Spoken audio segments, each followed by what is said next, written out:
With growing concerns about the environment, making buildings more energy efficient has become an important priority for co-op and condo owners and boards and building owners alike. This is especially relevant in New York City, where the majority of buildings will face huge fines as part of Local Law 97.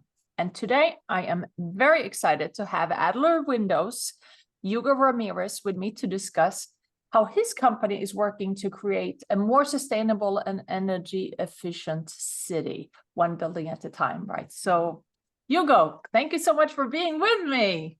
Oh, thank you so much for having me here today. So excited to be here. Yes, very exciting. So before we start, tell me how you ended up in the window business. Sure. And just kind of a quick disclosure to the audience here. I'm working from home today and I actually work off a yoga ball. So if you see me bouncing a little bit, that's exactly why. I do So too. you I did. do too. No, I don't. So how'd I get into the window business? So my name's Hugo Ramirez. I'm first generation. My parents are from Colombia. And so my father was a cost accountant and didn't want to be in the banking field and wanted to raise me. So he essentially left the banking world in the 70s and started buying real estate. So at a very young age, the first thing that he did was pick up a property and he would pull out the windows. So at a very young age, about 10 years old, is now a large window fabricator called Crystal Windows that's in College Point. I'm from Queens. And about 10 years old, I'd literally walk to the counter with my father. His English was very broken, and he would essentially have me purchase the windows. At the time, you'd speak with them over the counter, you'd draw the window with the dimensions, and you tell the lady, and she would take the order, and I would just kind of go back and forth, translate, and tell the people what we wanted. And that's essentially how I started in real estate and construction and in the window business.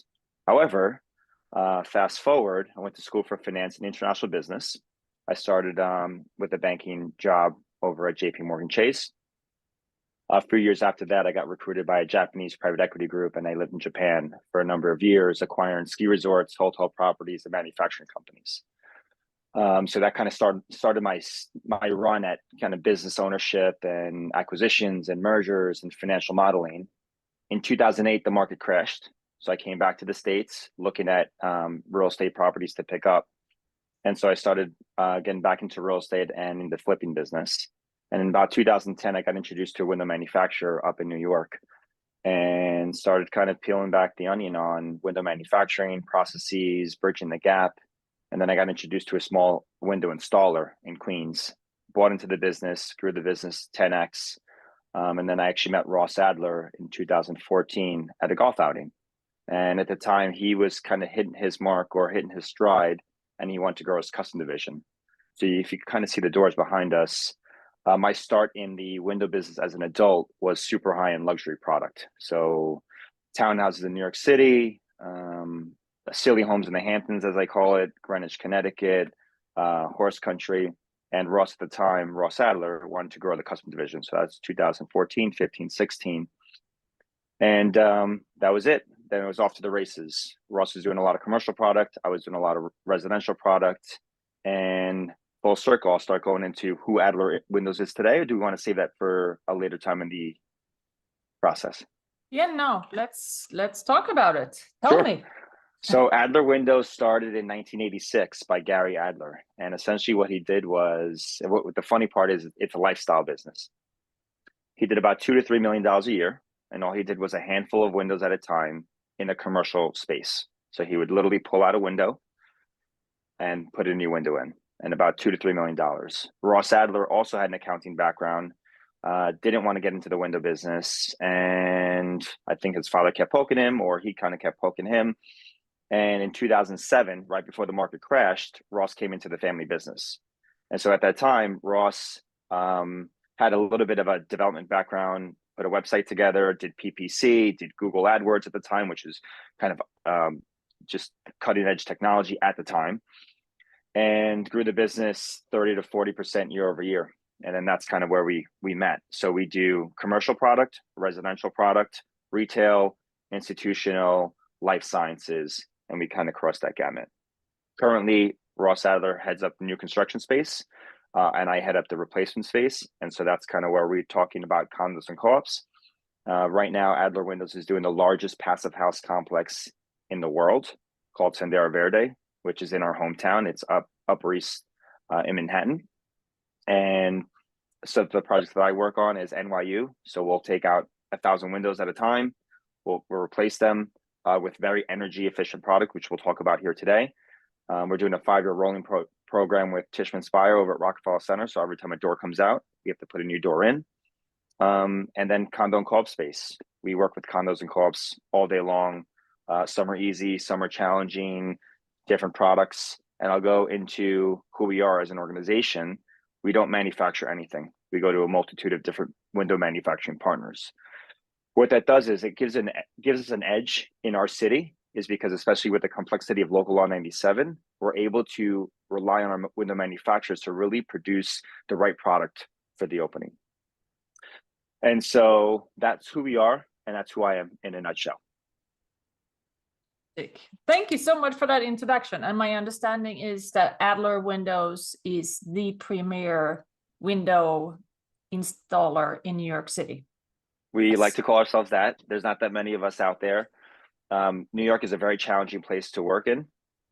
You need very expensive insurance, which we have. Safety is our number one MO. And we like building great projects with great teams. And what that means is we like to do large, specific projects with talented individuals that understand the complexities of windows and construction. And so we call ourselves a window premier installer.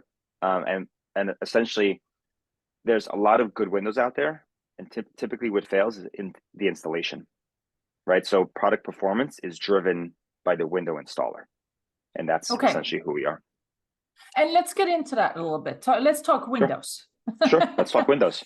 Yeah, let's talk windows. So tell me about when does a co-op, a condo board, or building owner know that it's time to replace their window? It's Windows, should I say? It's usually late in the game, right? Okay. Unfortunately, at face value, sometimes windows look okay, but they're not energy efficient, or they're failing, right? The hardware is broken, the gaskets are worn, and you have slight drafts. So essentially, and it's a big ticket, right? So typically it's a CapEx. Condos and co-ops typically try to push it out, not because they want to. It's just it's one, it's a heavy expense, and two, it's a big lift with boards, financing, window committees, different opinions, phasing of the schedule, who gets to go first, who wants to go last. So there's a lot of commentary that goes back and forth. And so to answer your direct question, it's usually on the later side. By the time they get to it, they might start having conversations, and these conversations could last as long as 10, 12 years. We're on jobs that we're talking for 10 years on kind of getting boards ready or buildings ready to actually embark a window replacement project. And on that note, how long is the expected life? What's the life expectancy for windows? Good question. So they cross the gamut. And what I say by that is, think of a window. There's glass, there's metal, maybe wood, maybe UPVC, there's parts. So all these different parts and pieces carry a different warranty. But essentially, a good solid window should last you anywhere from 20 to 30 years, sometimes upwards of 40 years, depending on the system, depending on the components. So if we see our New York City today, if you see a lot of like brownish, bronzish, double hung windows, in the 70s and 80s, there was a big rage of replacement of windows. So a lot of people pulled out old wood windows or old steel windows and put in what was at the time the latest technology, which was a thermally broken aluminum window that slid up and down. And you see that across everywhere in New York City. And all those windows that were installed in the 70s and 80s have passed their useful life.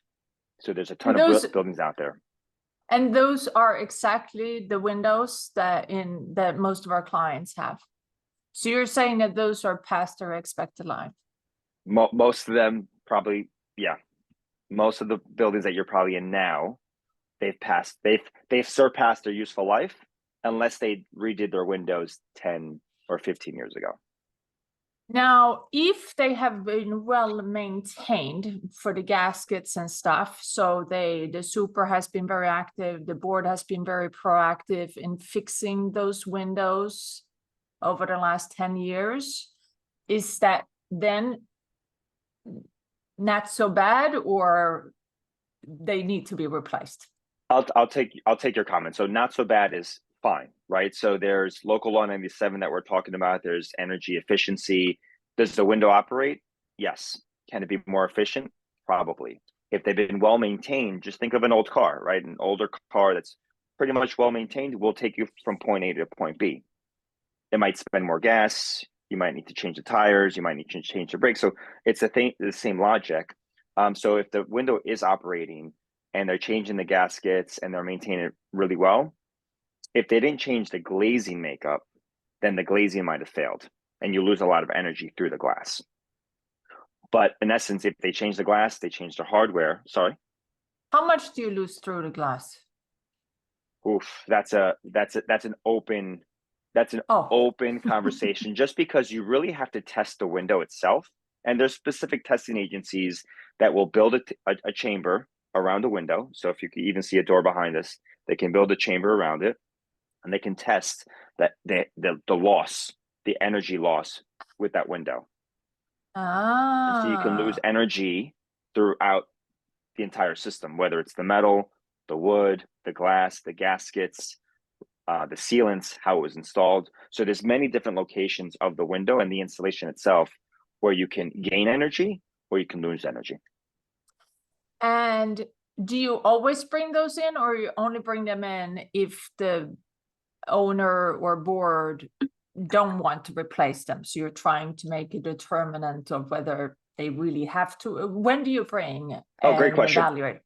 Great question. So when Local Law 97 started kind of coming into play, this is pre-COVID, so pre-2019, 18 is when the law started getting enacted and people started talking about it. And that was like everybody was up and raw because there was hefty fines that whether it was residential or commercial that they were seeing in the forefront in 2024, 2025, 2030, and here we are.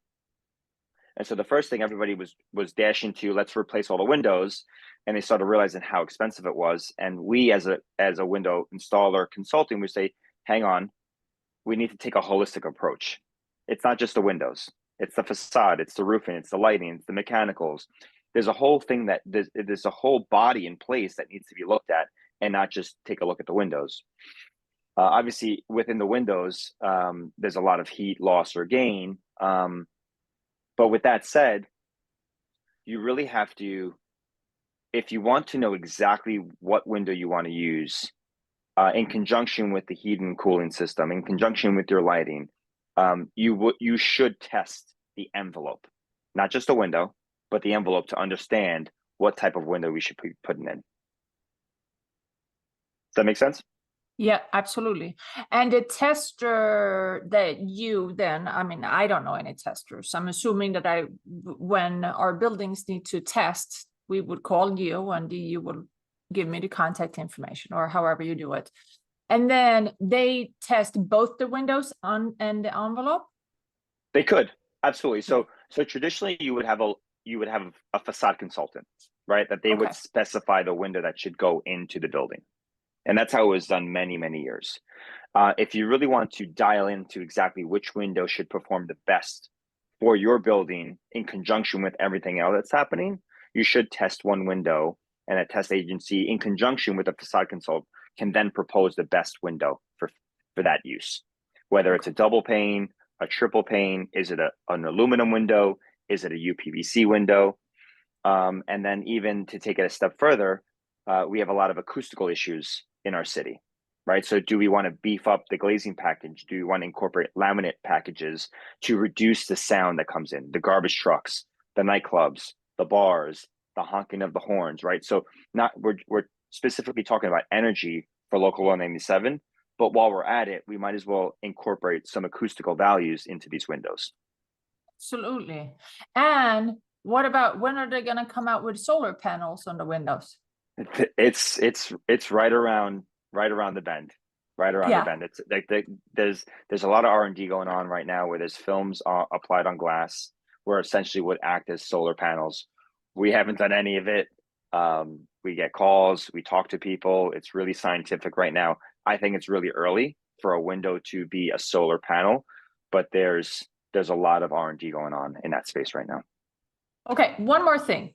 Sure. So for a lot of our buildings, so we consult buildings on reducing all of their energy consumption in buildings to reduce their local law 97 fines, but also to make them greener and help the city and help our environment and all of this.